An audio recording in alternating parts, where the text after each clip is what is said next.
இல்ல 2 பேரும் நாடகம் போடுறாங்க, டிராமா அப்படின்னு நிறைய சொல்லிட்டு இருந்தாங்க. நான் தான் ஆரம்பத்துல சொன்னேன். இது வந்து கூட்டணி தொடர்பாக ஏற்பட்ட மோதல் தான். இப்ப அதுதான் அவரே வாயால சொல்லியிருக்காரு. 2024 தேர்தல்ல பிஜேபி கூட்டணிக்கு வேணான்னு அன்புமணியும் சௌமியாவும் காலை பிடிச்சு கதறினாங்க. தற்கொலை பண்ணிக்கிறோம்னு சொன்னாங்க. வேற வழி இல்லாம பாஜக கூட்டணிக்கு போனோம். அதிமுக கூட்டணிக்கு போய் 2-3 சீட்டாவது ஜெயிச்சிருப்போம் அப்படின்னு அவர் சொல்றாரு. பாஜக கூட்டணியில் இருக்க வேண்டிய கட்டாயத்தில் அன்புமணி இருக்கிறார். ஆனா கட்சி முழுவதுமாக அவர்கிட்ட இருக்கு. ஆனா இவருக்கு அது பிடிக்கல. இதனுடைய உரசல் வந்து என்ன பண்ணுதுன்னா, நீங்க பெருசா பெரிய அளவில் வெடிச்சு தன்னோட அம்மாவே வந்து பாட்டில் தூக்கி மேலே எரிய வந்துட்டாரு. குடும்பத்துக்குள்ள யார் பதவிக்கு வருங்கிற போட்டி தான். இந்த ஆட்சி அதிகாரம் பணம் வர்றப்ப குடும்பத்துக்குள்ளே பகையா மாறிடும் அப்படிங்கிறது இது ஒரு விஷயம். ராமதாஸ் அவர்களை பொறுத்த வரைக்கும் குடும்பத்தை கட்சிக்குள் கொண்டு வராத வரைக்கும் கட்சி நல்லா இருக்கும். குடும்பத்தை கட்சிக்குள் கொண்டு வந்த பிறகுதான் இவ்வளவு பிரச்சனை. எக்ஸ்போஸ் ஆயிருவாங்கல்ல, தொண்டர்களே வந்து இவ்வளவு நமக்காக வன்னிய மக்களுக்காக உழைச்சாங்க அப்படின்னு நினைச்சவங்கள குடும்பத்துக்காக அடிச்சு இப்படி நடுத்தருக்கு ஒரு பெரிய பலகீனம், தொண்டர்கள் மத்தியிலும் பலகீனம், மற்ற கட்சிகளோடும் பலகீனம். எந்த கட்சியுமே இவர்கள் நம்பி எப்படி கூட்டணிக்கு வருவாங்க? கூட்டணி பார்க்கிங்கே பண்ண முடியாது. அதுவே ஒரு பெரிய பலகீனம். ஆனா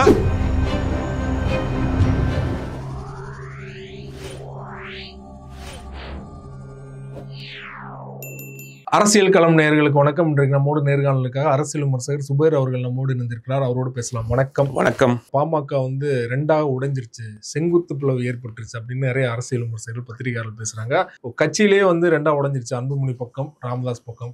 சமீபத்தில் மாவட்ட செயலாளர் கூட்டம், அதையும் தாண்டி அவர் தைலாபுரம் தோட்டத்தில் எல்லாரும் அழைப்பு கொடுத்திருந்தார். 8 பேர் தான் கலந்துக்கிட்டாங்க. இன்றைய காலையில் விரிவாக ஒரு பத்திரிகையாளர் சந்திப்பு நடத்தினார்.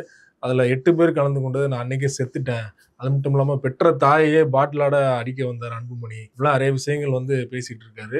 எப்படி பாக்குறீங்க இந்த விஷயங்கள்? அடுத்த கட்டம் எப்படி போகுது? பாட்டாளி மக்கள் கட்சி வந்து எப்படி நீதி கட்சி வந்து பிராமணருக்கு எதிராக பிராமணர் அல்லாத ஒரு இயக்கமாக, ஒரு திராவிட இயக்கமாக உருவானதோ, அது மாதிரி பாட்டாளி மக்கள் கட்சி வன்னியர் சங்கத்திலிருந்து ஒரு அரசியல் கட்சியாக மாறி, அது வந்து ஒரு என்ன பண்றாங்கன்னா, ஒரு பிற்படுத்தப்பட்ட மக்களுக்கான ஒரு கட்சியாக, பேக்வர்ட் கிளாஸோட பார்ட்டியாக அதை உருவாக்குறாரு ராமதாஸ். அப்பதான் என்ன பண்றாருன்னா, கட்சியுடைய பொருளாளராக வந்து ஒரு இஸ்லாமியரை போறாரு, குணங்குடி அனிஃபாங்கிற ஒரு இஸ்லாமியரை போறாரு.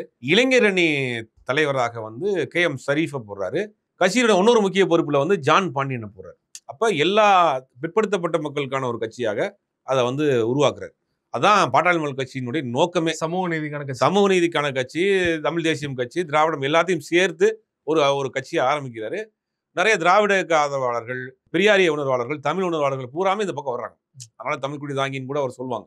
அந்த மாதிரி நோக்கத்தோடு வன்னியர் சங்கத்திலிருந்து பாட்டாளி மக்கள் கட்சியாக ஆரம்பிக்கப்பட்டு ஒரு பக்கம் இஸ்லாமிய மக்கள்கிட்ட கொண்டு போய் பழனி பாபா கொண்டு போய் சேர்க்கிறார். விடிய விடிய கூட்டங்கள் நடக்கும். இவர்தான் டாக்டர் ராமதாஸ், நம்மளுடைய தோழர், இவருக்கு நம்ம ஆதரவு கொடுக்கணும், இவரை வந்து அடுத்த கட்டத்துக்கு நகர்த்தி கொண்டு போகணும்னு பழனி பாபா பல மேடைகளில் இரவு நேரங்களில் கூட்டங்களில் பேசுவார். அப்போ ராமதாஸ் வந்து ஒரு அம்பாசிடர் காரில் வருவார், நின்று எல்லாரையும் பார்த்து கும்பிடுவார். அப்புறம் யானை சின்னம், அவங்க நம்முடைய சின்னம் என்ன சின்னம், யானை சின்னம் அப்படின்னு பேசிட்டு இருப்பாங்க. ஒரு பக்கம் தென் மாவட்டங்களில் ஜான் பாண்டியன், அப்போ வந்து தலித் தலைவர்களே ஜான் பாண்டியன் ரொம்ப ஒரு ஸ்ட்ராங்கா இருந்தார். அப்ப அவரு தென் மாவட்டங்கள் பூரா ராமதாஸை கூட்டு போறாரு. அப்படி இந்த மாதிரி ஒரு எல்லா சமூகத்தையும் உள்ளடக்கி வந்து ஒரு தலைவராக உருவாரார். அந்த நோக்கம் சரியான நோக்கம். பாட்டாளி மக்கள் கட்சி ஆரம்பிச்சது பிற்படுத்தப்பட்ட மக்களுக்கான இன்னொரு அரசியல், திமுக அதிமுகவுக்கான இன்னொரு மாற்றாக உருவாக்குறாரு. அது எல்லாரையும் அரவணைத்து போறாரு. அது சரியான பாதையில போகுது. அப்பெல்லாம் அன்புமணி உள்ளே வரல, கட்சிக்குள்ளே கிடையாது. ராமதாஸே வந்து கட்சியுடைய நிறுவனராக தான் இருக்கிறார். இப்போ வரைக்கும் கட்சியினுடைய ஃபவுண்டர், தலைவராக வேற தலைவர் இருப்பாங்க, பொருளாளராக இருப்பாங்க, செயலராக இருப்பாங்க, இளைஞர்கள் வேற வேற ஆட்கள் இருப்பாங்க. நானும் என் குடும்பமும் இந்த அரசியல் நீதி நேரடி அரசியல் ஈடுபட மாட்டோம், சட்டமன்றத்திற்கு கால், நாடாளுமன்றத்துக்கும் எங்களுக்கு கால் படாது, அப்படி நடந்தா நீங்க அப்படின்னு ஒரு வார்த்தையெல்லாம் அவங்க பயன்படுத்தியிருப்பார். அப்படி இருந்த ஒரு கட்சி இன்னைக்கு இப்படி ஆயிருக்கு. பல பேருக்கு இந்த பாமகவினுடைய இந்த பழைய வரலாறுகள் தெரியாதனால இப்படி ஆயிருக்கு. அதுக்கு என்ன காரணம் அப்படின்னா, இவர்கள் எடுத்த கூட்டணி முடிவுகள் தான். தவறான கூட்டணி தான். மாறி மாறி மாறி அதிமுக ஒரு பக்கம் கூட்டணியா இருப்பாங்க, திமுக ஒரு கூட்டணியா இருப்பாங்க.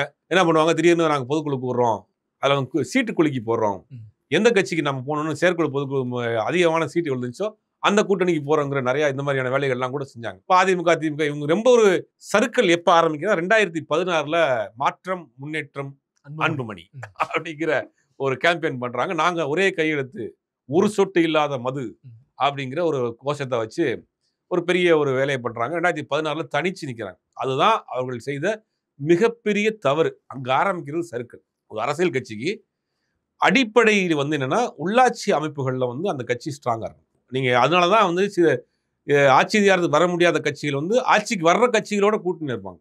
ஏன்னா உள்ளாட்சி அமைப்புகள் ஸ்ட்ராங்கா இருந்தா தான் அந்த கட்சி ஸ்ட்ராங்கா இருக்கும். பூத் கமிட்டியே இல்லாம அப்ப இல்ல 2016 நீங்க பண்ற தவறு என்னாச்சுன்னா, இந்த பக்கம் 3வது அணி, இந்த பக்கம் அதிமுக, திமுக, நீங்க மாற்ற முன்னேற்றம். 4 அணியா நிக்குது. அது கட்சி சுருங்கி சுருங்கி போய் ஒரு வடமாவட்ட கட்சியாக, ஒரு குறிப்பிட்ட சமூகத்தினுடைய கட்சியாக ஒரு முத்திரை விழுந்துருச்சு. அப்படி இருந்தும் கூட தமிழ்நாட்டின் முதலமைச்சர் வரப்போறோம்னு ஒரு ஸ்டாண்ட் எடுக்கிறீங்க. அது கண்டிப்பா அவர்களுக்கு தெரியும். அதுக்கு பின்னாடி ஒரு அதிமுக அரசியல், அந்த அரசியல் இருந்துச்சுன்னு வச்சுங்க. அதுக்கு பின்னாடி அது ஒரு அரசியல். மக்கள் நல கூட்டணி ஒரு அரசியல், இதுக்கு ஒரு அரசியல் இருந்துச்சு. ஆனா அதை அவங்க செஞ்சது தன்னைத்தானே அழிச்சுக்கிட்டு சமமான விஷயம். அதுல இருந்து இன்னைக்கு வரைக்கும் பாத்துட்டீங்கன்னா, உள்ளாட்சி அமைப்புகள்ல பாமக பெருசா இல்ல. ஏன்னா ஆளும் கட்சியோட அவங்க கூட்டணியில இல்ல. தனிச்சே இருக்கிறாங்க. பாஜக கூட இருக்கிறாங்க. அடுத்தடுத்த தேர்தலில் வந்து பாத்தீங்கன்னா அப்படி மாறி மாறி போகுது. உள்ளாட்சி அமைப்புகள்ல கிட்டத்தட்ட ஒரு 10 வருஷத்துக்கு மேல பாமகவினுடைய இண்டிபெண்டனா உள்ளாட்சி அமைப்புகள் ஜெயிச்சிருப்பாங்க. அவங்க தனிப்பட்ட செல்வாக்கு உள்ள ஒருத்தர் கவுன்சிலரா வந்திருப்பாரு, ஊராட்சி மன்ற தலைவர் வந்திருப்பாரு. கட்சியினுடைய அடிப்படை உறுப்பினர் இருக்காங்க இல்லையா, அவங்களுக்கு யாரும் பெருசா ஒன்றும் இல்ல. வட மாவட்டங்களும் செல்வாக்கு இருக்கு. வட மாவட்டங்கள் அங்க ஒண்ணு இங்க ஒண்ணு இருப்பாங்க. செல்வாக்குனா பழைய செல்வாக்கு இல்ல, ஓகே, கொஞ்சம் குறைஞ்சு போச்சு. அதை வச்சுங்க. இப்ப என்னன்னா, இப்ப அந்த உள்ளாட்சி அமைப்புகள் அடிமட்டம் ஸ்ட்ராங்கா இல்லைனாலே கட்சி கொஞ்சம் பலகீனமாகிட்டே போகும். நிர்வாகி இருக்க மாட்டான்ல. உங்க நிர்வாகி வந்து ஒரு ஊராட்சி மன்றத்தில் இருக்கிறான். அவன் என்ன அதாவது அந்த ஏரியாவில் ஒரு ஊராட்சி மன்ற தலைவர் அவன் ஆசைப்பட்டு தான் அந்த அதில் இருப்பான். அப்படிங்கும்போது அது கிடைக்கலன்னா என்ன பண்ணுவீங்க? வேற கட்சிகளுக்கு ஆட்சியில் இருக்க கட்சிகளுக்கு தாவி போயிடுவாங்க. அதான் அந்த மாதிரி நிலைமை. கட்சியினுடைய அடிமட்டமும் இன்னைக்கு பெரிய அளவில் பலகீனமாக போச்சு. உட்கட்சி பிரச்சனைங்கிறதும் இன்னைக்கு வெட்ட வெளிச்சமாக வந்திருக்கு. அப்பா பையனுங்கிற ஒரு விஷயம் பல அரசியல் விமர்சகர்கள், மூத்த பத்திரிகையாளர்கள், இல்ல 2 பேரும் நாடகம் போடுறாங்க, டிராமா அப்படின்னு நிறைய சொல்லிட்டு இருந்தாங்க. நம்ம ஒருத்தர் தான், நான் தான் ஆரம்பத்தில் சொன்னேன், இது வந்து கூட்டணி தொடர்பாக ஏற்பட்ட மோதல் தான் அப்படிங்கிறது ரொம்ப ஸ்ட்ராங்கா தெளிவா நான் சொன்னேன். தொடர்ந்து பேசிட்டு இருக்கேன். இப்போ அதுதான் அவரே வாயால் சொல்லியிருக்காரு. 2024 தேர்தலில் பிஜேபி கூட்டணிக்கு வேணான்னு அன்புமணியும் சௌமியாவும் காலை பிடிச்சி கதறினாங்க, தற்கொலை பண்ணிக்கிறோன்னு சொன்னாங்க. வேற வழி இல்லாமல் பாஜக கூட்டணிக்கு போனோம், அதிமுக கூட்டணிக்கு போய் தான் 2-3 சீட்டாவது ஜெயிச்சிருப்போம் அப்படின்னு அவர் சொல்றாரு. அவருடைய கணக்கு சரியான கணக்கு, அவருடைய தீர்மானம் சரியான தீர்மானம். ஏன்னா வட மாவட்டங்களில் கள்ளக்குறிச்சி, கடலூர், கள்ளக்குறிச்சியெல்லாம் அதிமுக கொடுத்தாங்க. அதிமுக நெக் டு நெக் வந்துச்சு. பார்த்தீங்கன்னா அதெல்லாம் ஏறக்குறைய பாமக கூட்டணி தான் ஜெயிச்சிருக்கு. அதிமுக 2 இடத்துல ஜெயிச்சிருக்கோம், பாமகவும் 2-3 இடங்களில் ஜெயிச்சிருக்கு. கள்ளக்குறிச்சி, கடலூர், திருவண்ணாமலை ஜெயிச்சிடலாம் இல்லையா? ஜெயிச்சிருக்கு. சௌமியான்மணி சொன்ன மாதிரி தருமபுரியில் ஜெயிச்சிருக்கான். அப்ப அது அவருடைய கால்குலேஷன். மூத்த அரசியல்வாதி, தமிழ்நாட்டை பல வருஷமா அரசியல் பண்ணிட்டு இருக்காரு. அவருடைய கால்குலேஷன் சரியான கால்குலேஷன். இப்பயும் என்ன சொல்றாரு, பாஜக கூட்டணி வேணாங்கிறது தான் அவருடைய நிலைப்பாடாரு. ஆனா அன்புமணியை பொறுத்த வரைக்கும் பாஜக கூட்டணி, தேசிய ஜனநாயக கூட்டணியில இருந்து வெளியே வர முடியாது, வந்தா அவர் மீது வழக்கு இருக்கு, அவருக்கு சிக்கல் வருங்கிறது அவருக்கு தெரியும். இது வந்து அதை நேரடியாக சொல்லாம பாஜக கூட்டணியில் இருக்க வேண்டிய கட்டாயத்தில் அன்புமணி இருக்கிறார். ஆனா கட்சி முழுவதுமாக அவர்கிட்ட இருக்கு. ஆனா இவருக்கு அது பிடிக்கல. இதனுடைய உரசல் வந்து என்ன பண்ணுதுன்னா, இன்னைக்கு பெரிய அளவில் வெடிச்சு தன்னோட அம்மாவே வந்து பாட்டில் தூக்கி மேலே எரிய வந்துட்டாரு அப்படிங்கிற மாதிரி நிறைய குற்றச்சாட்டுகள், குடும்பத்துக்குள் நடந்த குற்றச்சாட்டுகளை இன்னைக்கு அறிக்கைகளா மன குமுறுகளை கொட்டியிருக்காரு. உண்மையிலேயே ஒரு பெரிய வருத்தமான விஷயமா இருக்கு. ஏன்னா ஒரு தன்னால் உருவாக்கப்பட்ட, அவர் சொல்றாரு நான் உருவாக்கின கட்சின்றார். உண்மைதான், அவர் உருவாக்கின கட்சி தான்.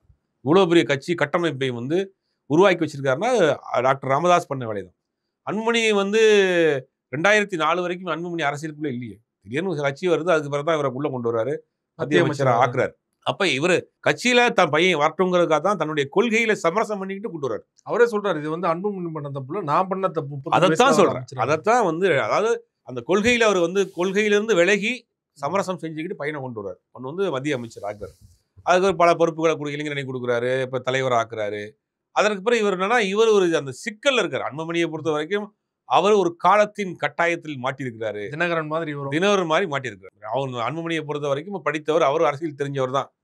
அவருக்கு தெரியாதா பாஜகவுக்கு தமிழ்நாட்டில் என்ன செல்வாக்கு இருக்கு, பாஜக கூட கூட்டணி வச்சா என்ன நிலைமை நடக்குங்கிறது அவருக்கு தெரியும். ஆனா இன்னைக்கு வந்து கட்டாயத்தில் இருக்கிறார், காலத்தின் கட்டாயம், ஒரு சூழ்நிலை கைதியாக அன்புமணி இருக்கிறாருங்கிறது தான் உண்மை. ஆனா அதை விட்டு வெளியே வர முடியல. ஆனா இது என்னன்னா, கட்சி இப்படியே போச்சுன்னா இன்னும் பலகீனமா போயிடும். நம்ம உருவாக்கின கட்சி நம்ம கண்ணு முன்னாடி அழிஞ்சிட்டு இருக்கு. 2026 தேர்தலில் பாஜக அதிமுக கூட்டணியில் திருப்பி பாமக போய் சேர்ந்துச்சுன்னா அடுத்த நிலைமை என்னங்கிறது அவருக்கு தெரியும். அப்ப முன்கூட்டியே கணிக்கிறார், இந்த கூட்டணி வந்து ஒரு மக்கள் ஏற்றுக்கொள்ளாத ஒரு கூட்டணி, ஒவ்வாத கூட்டணி, வலுக்கட்டாயமான கூட்டணியா இருக்கு, இது மக்கள் ஏத்துக்கிற மாட்டாங்க அப்படின்னு அவர் நினைக்கிறார். அவர் மூத்த அரசியல்வாதியா அவர் போடுற கால்குலேஷன் சரி. ஆனா இங்க இவருக்கு சிக்கல் இருக்கு, வெளியே வர முடியாத ஒரு பெரும் சிக்கல்ல மாட்டிருக்காரு. இல்ல, இவருக்கு சிக்கலையும் தாண்டி ஆப்ஷன் வந்து திமுக தான் இருக்கு. திமுக விசிக இருக்க வரைக்கும் இவங்களும் உள்ள போக முடியாது இல்லையா? ஒரே ஆப்ஷன் வந்து பாஜக அதிமுக கூட்டணி, இல்ல விஜய் கூட போகணும். இல்ல வேற விஜய் கூட கௌரவமா இருந்துட்டு போயிடலாமே. விஜய் கூட ஒரு 3-4 கட்சியோட சில கட்சிகளை கூட்டிட்டு கடைசி நேரங்களில் கூட்டணியில் இடம் கிடைக்காத சில கட்சிகள்லாம் வெளியே வருவாங்க. அந்த கட்சிகள்லாம் ஒரு ஒன்றிணைந்து குறைந்தபட்சம் ஒரு 5-6 எம்எல்ஏ வாங்கினா கூட போதும், கௌரவமா இருக்கலாம் அப்படின்னு அவர் ஒரு கால்குலேஷன் போடுறாரு. இல்ல கடைசி நேரத்துல வந்து சமரசம் பண்ணி ஏதாவது திமுக கூட போறது கூட நம்ம முயற்சி பண்ணுவோம், ஒரு முயற்சியாவது பண்ணுவோமேன்றார். எடுத்தோடனே ஏன் போய் நேரடியாக போய் அங்க சரண்டர் அதுக்கு வாய்ப்பே இல்லை அப்படின்னு அன்புமணி நினைக்கிறார். இது இன்னொரு தரப்பு இல்ல அன்புமணி ராமதாஸை வந்து வேறு அரசியல் சக்திகள்லாம் இயக்குறாங்க, திமுக இயக்குறாங்கன்னு அவங்க பேசுறாங்க. பட் அவ்வளவு இயக்குற அளவுக்கு அவர் பலகீனமானவரா? அதை நம்ம பார்க்கணும். மூத்த அரசியல்வாதி வந்து இயக்கக்கூடிய அளவுக்கு ஒரு பலகீனமானவர் கிடையாது. இது குடும்பத்தில் நடந்த ஒரு பிரச்சனையை, ஒரு மனவேதனையை, மனக்குமுறலை இன்னைக்கு அடுக்கடுக்கான குற்றச்சாட்டுகள் வச்சிருக்காரு. என் மேல் மரியாதை இல்லை, பொதுக்குழுவிலே மயக்கி தூக்கிட்டு போறாரு, அம்மா மீது பாட்டில தூக்கி வீசுறாரு அப்படின்னு குடும்பத்துக்குள் எல்லா குடும்பத்துக்கும் நடக்க மாதிரியான நடந்த ஒரு பிரச்சனையை இன்னைக்கு வெளியில சொல்லியிருக்காரு. அப்ப கட்சி தன் கைமீறி போயிருச்சு அப்படின்னு நினைக்கிறாரு. அன்புமணி முழுமையா கைப்பற்றிட்டாரு இல்லையா கட்சியா? ஆமா, கடைசியா கடந்த 5 வருஷமா போட்ட அத்தனை நிர்வாகிகளுமே அன்புமணியுடைய ஆதரவாளர்கள் தான், அவருடைய கண்ட்ரோல் தான் கட்சி இருக்கு. அதனால சொல்றாரு, 8 மாவட்ட செயலர் வந்த அன்னைக்கு செத்துட்டாங்க, நான் உருவாக்கிய கட்சியில நான் கூப்பிட்டவனே அவன் வரமாட்டேங்கிறான் அப்படின்னு சொல்ற அந்த வேதனை உண்மையிலே பெரிய வேதனை. இப்போ கட்சி முழுவதுமாக நம்ம கைமீறி போயிடுச்சுங்கிற ஒரு கட்டத்துக்கு வந்த பிறகுதான் இந்த அறிக்கையை அவர் கொடுத்துருக்காரு. இது வரைக்கும் நடந்தது எல்லாத்தையுமே ஓப்பனா உடைச்சிட்டாரு. இப்போ எந்த முகத்துல அன்புமணியை பார்ப்பாரு, இனிமே எப்படி பேசுவாங்க அப்படிங்கிறது கேள்விக்குறிதான் இல்லையா? ஸோ இதெல்லாம் தெரிஞ்சுதான் அதெல்லாம் பேசியிருக்காரு. இனிமேல் பேச்சுவார்த்தையே வேணாம், நம்ம வந்து ஓப்பனா எல்லாத்தையும் உடைச்சிடலாம் அப்படிங்கிற. கைமீறி போயிருச்சு, கட்சியும் கைமீறி போயிருச்சு, பிள்ளையும் கைமீறி போயிட்டார், வேற வழியே இல்லை. தன்னுடைய மனக்குமுறை நீ கொட்டி தீர்த்திருக்காரு, அவ்வளவுதான். இது அப்படிதான். முகுந்தன் அவங்க ஃபேமிலி இருப்பாங்களா? இல்ல, முகுந்தன் இன்னைக்கு ரிசைன் பண்ணிருக்காரு. முகுந்தன் யாரு சுத்தி வளர்ச்சி பேசினா என்ன, யாரு? மகளுடைய மகன், அன்பு இது அன்புமணியோடைய மகளை கட்டியிருக்கிறோட தம்பி. உள்ள ஒரே குடும்பத்துக்குள்ள ஒரு ஆட்கள் தான். குடும்பத்துக்குள்ள யார் பதவிக்கு வருங்கிற போட்டி தான். அது ஆட்சி அதிகாரம் பணம் வர்றப்ப குடும்பத்துக்குள்ளேயே பகையா மாறிடும் அப்படிங்கிறதுக்கு இது ஒரு விஷயம். ராமதாஸ் அவர்களை பொறுத்த வரைக்கும் குடும்பத்தை கட்சிக்குள் கொண்டு வராத வரைக்கும் கட்சி நல்லா இருந்தது. குடும்பத்தை கட்சிக்குள் கொண்டு வந்த பிறகுதான் இவ்வளவு பிரச்சனை. சமீபத்துல தான் அந்த சித்திரை முள்ள மாட நடைபெற்றது. அதுல மிகப்பெரிய அளவுல கூட்டத்தெல்லாம் கூட்டியிருந்தார் அன்புமணி. ஸோ இப்படி வந்து நிர்வாகிகள்லாம் அன்புமணி கூட போனாலுமே தொண்டர்கள் மத்தியில இப்படி அப்பா அம்மாவும் சண்டை போடுறது வந்து எப்படி எடுத்துப்பாங்கன்னு நினைக்கிறீங்க? ஒரு பெரிய பலகீனம் தான் கட்சி. வர 10 மாசத்துக்குள்ள தேர்தல் வரப்போகுது, தொண்டர்கள் சோர்ந்து போயிடுவாங்கல்ல, இன்னையா போய் நம்ம போய் பேசுறது, ஒரு பெரிய ஒரு வருத்தம், சோர்வு ஏற்பட்டுரும். கூட்டணிக்கு யாரும் இவர்களுக்கு வருவதற்கு தயங்குவாங்க. இப்போ எக்ஸ்போஸ் ஆயிடுவாங்கல்ல, தொண்டர்களே வந்து இவ்வளவு நாள் நமக்காக வன்னிய மக்களுக்காக உழைச்சாங்க அப்படின்னு நினைச்சவங்கள குடும்பத்துக்காக அடிச்சு இப்படி நடுத்தருக்கு ஒரு பெரிய பலகீனம், தொண்டர்கள் மத்தியிலும் பலகீனம், மற்ற கட்சிகளோடும் பலகீனம். எந்த கட்சியுமே இவர்கள் நம்பி எப்படி கூட்டணிக்கு வருவாங்க? கூட்டணி பார்க்கிங்கே பண்ண முடியாது, அதுவே ஒரு பெரிய பலகீனம். ஆனா இவர் ராமதாஸுக்கு இதெல்லாம் தெரியும். தெரிஞ்சிருந்தும் கூட தன் கைமீறி போயிடுச்சு, கட்சி கைமீறி போயிடுச்சு, தன் புள்ள கைமீறி போயிட்டாரு, சொல் பேச்சை யாரும் கேட்கல அப்படிங்கிறது ஓவரான ஒரு டிப்ரெஷன்ல தான், ஒரு மன வேதனை, மன அழுத்தத்தில் தான் இன்னைக்கு அவ்வளவு வேதனையை அப்புறம் கொட்டியிருக்காரு. இன்னைக்கு ஸ்விம்மிங் பூல் வீடியோலாம் சமீபத்தில் வந்துச்சு, ரிலாக்ஸ் பண்ற மாதிரி. ஆமா, அது தானே வந்து ஒன்றும் வலுவா இருக்கிற மாதிரி காமிச்சுக்கிறார். நான் ஒன்றும் ஆக்டிவா தான் இருக்கேன், சிங்கத்தின் கால்கள் பழுதுபட்டாலும் சீற்றம் குறைவதில்லை, நான் டைவ் அடிக்கிறதுக்கு தயாரா இருக்கேன்டா அப்படிங்கிறதுக்கு சிம்பாலிக்கா தான் அந்த வீடியோ போட்டிருக்காரு. அது நிறைய ட்ரோலாச்சு வச்சுங்க, அது வேற விஷயம். தன்னுடைய பதவி, தன்னுடைய இடத்த விட்டுறக்கூடாது அப்படின்னு நினைக்கிறாரு. இந்த மாதிரி தன்னிச்சையாக உருவான எல்லாருமே அந்த மாதிரி தான் இருப்பாங்க. ஒரு சாம்ராஜ்யத்தை, தொழிலாக இருக்கட்டும், சினிமாவாக இருக்கட்டும், அரசியலாக இருக்கட்டும், தன்னிச்சையாக ஒரு விஷயத்தை உருவாக்கி வச்சிருக்கிறவங்க கடைசி வரைக்கும் அது நம்ம கண்ட்ரோல்ல இருக்கு. அது எல்லா இடத்துலையும் பொருந்தும். அது இவர்கிட்டையும் அந்த இதை பண்ணு, நான் உருவாக்கின விஷயம், நான் பார்த்து உருவாக்கின கட்சி, நான் பார்த்து உருவாக்கணும். நீங்க எத்தனையோ பேர் எம்எல்ஏ இருக்கான், எம்பியா இருக்கிறான், எக்ஸ்எம்பியா இருக்கிறான், எக்ஸ்எம்எல்ஏவா இருக்கிறான், அமைச்சரா இருந்தாங்க, எல்லாமே நான் உருவாக்குனதானே. அப்ப என்னைய மீறி நீங்க போயிட்டீங்கன்னா என்ன நீங்க ஏன் கேட்கல அப்படிங்கிற அந்த இடம் நமக்கு விட்டு கைவிட்டு போகுதுங்கிற ஒரு வருத்தம் தான். ராமதாஸ் இன்னைக்கு வந்து அறிக்கையில போட்டு உடைச்சிட்டாருன்னா அன்புமணியோட ரெஸ்பான்ஸ் ரியாக்ஷன் எப்படி நினைக்கிறீங்க? வரக்கூடிய காலங்களில் அவரும் பதில் அறிக்கை வர்றதுக்கு வாய்ப்பு இருக்கு. நம்ம பேசிட்டு இருக்க நேரத்தில் கூட நாளைக்கு கூட ஏதாவது இன்னைக்கோ நாளைக்கோ கூட அவர் தரப்பிலிருந்து அறிக்கை வரும். இல்லை ஒருவேளை தனியாக ஒரு இயக்கமாக பாட்டாளி மக்கள் கட்சியே நான் தான், பனையூர் அலுவலகம் யாராக இருந்தாலும் பனையூருக்கு வாங்க, ஆஃபீஸில் பேசிக்கலாம், நாங்கள் விசிட்டிங் கார்டு நம்பரை பிடிக்க அப்படின்னு ஒரு அறிக்கை பனையூர் அலுவலகத்தின் சார்பில் ஒரு அறிக்கை வர்றதுக்கு வாய்ப்பு இருக்கு. பாட்டாளி மக்கள் கட்சி பனையூர் கிளை அப்படின்னு போட்டு ஒரு அறிக்கை வர்றது. இப்போ ஆக மொத்தம் மாங்காய் வந்து 2ஆ உடஞ்சி போச்சு, வெயில் காலத்தில் இதாகி போச்சுங்கிற மாதிரி தான் வருது. உண்மையிலேயே வந்து அவருக்கு ஒரு பெரிய வருத்தத்தில் இருக்காரு. ஒரு பெரியவர், மூத்த அரசியல்வாதி, எல்லோருடையும் இருக்கு. அவரை பொறுத்தவரை ரொம்ப யாரையும் ரொம்ப இப்போ விமர்சனங்களுக்கு உள்ளானதும் கூட, அது கூட்டணி மாறி இருந்தாலும் கூட அந்த கட்சியோட ஒரு மரியாதையோட தான் இருந்தார். ரொம்ப இறங்கி போயான விமர்சனங்கள்லாம் பண்ணோம். கலைஞரோட நெருக்கமாக இருந்தார், ஜெயலலிதாவோட நெருக்கமாக இருந்தார், பொது விஷயங்களுக்கு தொடர்ந்து பேசியிருந்தார். காலத்தின் சூழ்நிலை இந்த மாதிரியான முடிவுக்கு வந்திருக்கு. ரொம்ப நன்றி. பாமக தொடர்பாக பல்வேறு விஷயங்களோட பகிர்ந்து.